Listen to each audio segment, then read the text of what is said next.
Ga wasu ƙasatattun fina-finan Indiyan Hausa daga kamfanin Sultan. Akwai Django, na gaba kuma Ragargaza, sai kuma Karen 'yan sanda, Ayya Sultan, Ƙwato 'yanci. Kada in cika ku da surutu. Duka waɗannan fina-finan da kuke gani yanzu haka ba za ku same su a ko'ina ba sai a cikin group namu na VIP group wanda ake biyan kuɗi a shiga domin samun duk wasu fina-finan Indiyan Hausa kuma daga kowane kamfani.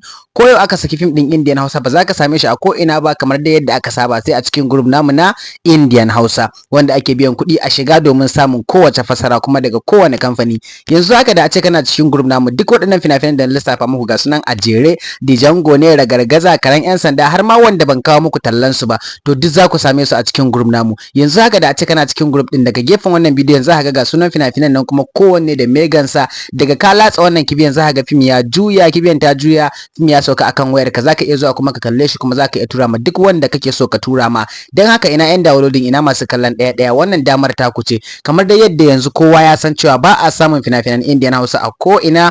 Zaka zo kan YouTube ko Bidmit kai ta faman sacin din su baka samu, sai dai kai ta ganin tallace ko kuma katsan su dai, ko kuma ka samu fim tsofaffi ko kuma marasa haske. To nesa ta zo kusa gaskiya. Daga ka zo kaga tallan nan ka dauki wannan number da kake gani akan wannan bidiyon ka mun magana akan WhatsApp. Da zaran ka mana magana akan WhatsApp ka ce kana son shiga group namu na BIP group wanda ake samun fasarar India daga kowane kamfani idan ya saki, kaman Algaita, Sultan, Al-Hussein, Yusuf Zamani, Mega, Dilo, Fikira, duk wani kamfani da ka san yana sakin fina-finan Indian Hausansa.